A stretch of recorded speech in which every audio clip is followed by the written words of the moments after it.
Imagine this: a governor, respected by millions, humiliated, handcuffed, and treated like a criminal by the very people sworn to protect him. Sounds unbelievable, right? But that's exactly what happened when a group of racist police officers crossed a line no one saw coming. This isn't just a story about a man in power. It's a raw, real encounter that shines a harsh light on the deep-seated issues within law enforcement and systemic racism. It all started with an ordinary day, but within minutes, everything changed. The governor, who had always been seen as a figure of authority, was suddenly on the ground, his dignity stripped away. The officers didn't just ignore his status, they saw him as nothing more than another target of their prejudice. In the blink of an eye, his life took a turn that no one, not even he, could have anticipated. As he knelt on the pavement, his hands bound, a powerful question lingered in the air. What would it take to survive this moment? But the story doesn't end there. 3 minutes later, something shocking happens. Stay tuned as we uncover what led to his desperate plea and how this encounter would change everything forever. The governor had always been a man of conviction. For years, he fought for justice, equality, and the rights of his people. His public image was that of a leader who cared deeply for those he served. But that afternoon, none of that mattered. The police officers, who were supposed to be protecting him, seemed to have forgotten their oath. To them, he wasn't a governor or even a person. They saw only what they wanted to see, a figure they could push around, humiliate, and degrade. The tension had been building for a while. There had been protests in the city, voices growing louder against police brutality. The governor had been vocal, demanding change, calling for accountability. But some didn't like the direction he was pushing. They saw him as a threat to their power, and they resented him for it. As he stepped out of his car, the officers weren't there to greet him. They were there to challenge him, to test his resolve. It wasn't long before words turned into shoves, and shoves turned into something far worse.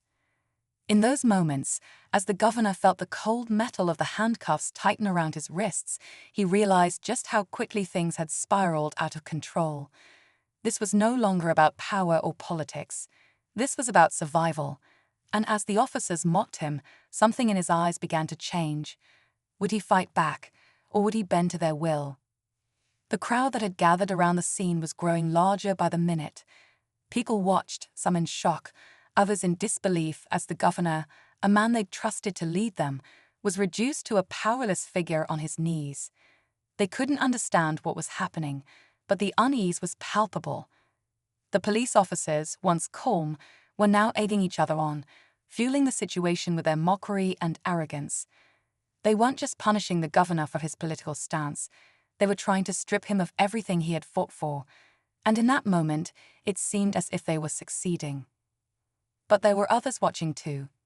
One officer, younger than the rest, stood on the outskirts of the group. His eyes flickered between the governor and the others. His hands were clenched into fists, and his jaw was tight, as if he wanted to speak up but was unsure. He had joined the force because he believed in justice, in protecting the innocent. But now, as he watched his colleagues humiliate the governor, he felt something stir inside him, something that made him question everything he had been taught. Across the street, a group of protesters had begun to take notice of what was happening. They knew the governor's stance on police reform, and they'd been hoping for a change for a long time. But they weren't sure if they could believe this was truly happening. Was this the moment they had been waiting for? The moment when their cause finally reached a breaking point? Or was it just another incident in a long history of injustice, a moment that would be brushed under the rug like so many before it? Back on the pavement, the governor's mind raced. He was trying to stay calm, trying to remind himself that he couldn't let them break him. But it wasn't easy. The officers weren't just targeting him. They were targeting everything he stood for. In those few minutes, it felt as though his entire career, all the progress he had fought for, was slipping away. Would his pleas for mercy fall on deaf ears, or would something change in the next few moments? His heart pounded in his chest as he struggled to maintain control. The atmosphere was thick with tension. The crowd, once quiet, was murmuring now, their whispers blending with the sound of the city around them. Some were recording, others shouting, but there was no unity, just chaos and confusion. The governor could feel their eyes on him, but he couldn't bring himself to look up. His pride was shattered, and his mind raced through the worst-case scenarios. If this escalated any further, it could destroy everything he'd worked for. His position, his reputation, everything could be taken from him in an instant. The younger officer, the one who had been standing on the edge, couldn't stand it anymore. His fingers trembled as he watched the governor on his knees, his wrists bound, the harsh words from his colleagues echoing in the air. It wasn't right. He had always believed in fairness, in doing what was just. But here, in this moment, everything was wrong. He stepped forward, almost instinctively, but froze when the senior officer shot him a warning glance. He swallowed hard, his heart pounding in his chest.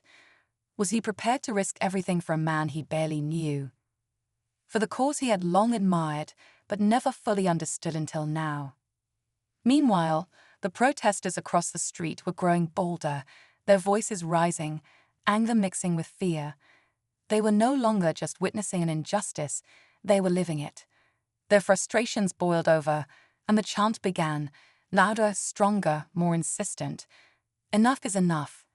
It echoed through the streets, and for a brief moment, the officers hesitated, their eyes darting toward the growing crowd. The governor's chest tightened, his breath became shallow, his mind a whirlwind of thoughts. This was the tipping point. He could feel it in his bones. If the situation didn't shift, it could all spiral into something far more dangerous than anyone could predict. Every muscle in his body screamed to stand up, to take control of the narrative. But he couldn't, not yet. And then, as if on cue, the senior officer stepped closer. His shadow loomed over the governor, and for a moment, everything went still. The silence was suffocating. The younger officer stood frozen, unsure of what to do next. Would he speak up, or would he stay silent and let the moment pass? The decision seemed impossible, and time itself appeared to slow down as all eyes turned toward the governor, waiting for him to make his next move. The tension was unbearable. This was the moment that would define everything. The stillness hung in the air for a moment, but it was broken by the unexpected sound of sirens. The protesters, already on edge, turned their attention to the street behind them. A convoy of police vehicles appeared, rushing toward the scene. For a split second, it seemed like reinforcements had arrived to restore order. But then the unthinkable happened. As the new officers got out of their vehicles, it became clear that they were not here to defuse the situation. They were here to escalate it. The uniforms were different. The men and women who stepped out of the cars weren't from the local precinct. They were part of a special, more aggressive unit that had a history of controversial tactics. It wasn't just the presence of the extra officers that sent a wave of panic through the crowd. It was the fact that some of them were wearing body armor, their faces covered, their demeanor hostile and ready for confrontation. The tension skyrocketed. The senior officer, who had been standing over the governor, now looked uneasy. His colleagues exchanged uneasy glances, but it was too late. The situation had already spiraled beyond their control. The new officers started pushing people back, their commands harsh and threatening. The protesters grew louder, shouting at the officers to back down, but the new arrivals weren't interested in negotiating. They were there to silence anyone who stood in their way. And they were making it clear that the governor was no longer the only target in the chaos.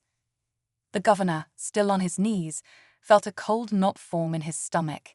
He was still handcuffed, but now his own survival felt secondary to something bigger, a fire that was quickly spreading, one he couldn't control. The younger officer, torn between his conscience and the pressure mounting around him, moved again, but this time, it wasn't just a decision about helping the governor. It was about choosing a side, and as the sound of the sirens blared and the crowd screamed, he knew whatever happened next would change everything for everyone. Just as the standoff seemed like it couldn't get worse, the unthinkable happened. The new unit leader, a tall figure with cold eyes, pointed directly at the governor and issued a command that sent shivers down everyone's spine. The game was changing. The stakes had just been raised. The unit leader's voice rang out, sharp and commanding, cutting through the chaos. "Take him," he ordered, gesturing toward the governor. The tension in the air became almost unbearable, as if the entire street was holding its breath. The officers advanced, and the crowd began to panic. Shouts filled the air, but none of them seemed to matter. The situation was spiraling toward a breaking point, and no one knew how it would end. But just as the officers began to move in on the governor, something unexpected happened. The young officer, the one who had been standing on the edge of the scene, finally took a stand. He rushed forward, pushing through the crowd, his voice shaking but determined. "Stop. This isn't right." For a moment, it seemed like nothing would change. The senior officers, caught off guard by his sudden defiance, stood frozen. But then, to everyone's shock, the new unit leader, the one who had been giving orders, looked directly at the young officer. His eyes narrowed, and for a heartbeat, the world seemed to stop. "Are you challenging me?" the unit leader growled.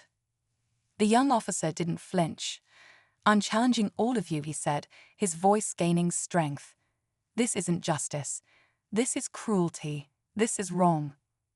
The crowd went silent, as if they couldn't believe what they were hearing.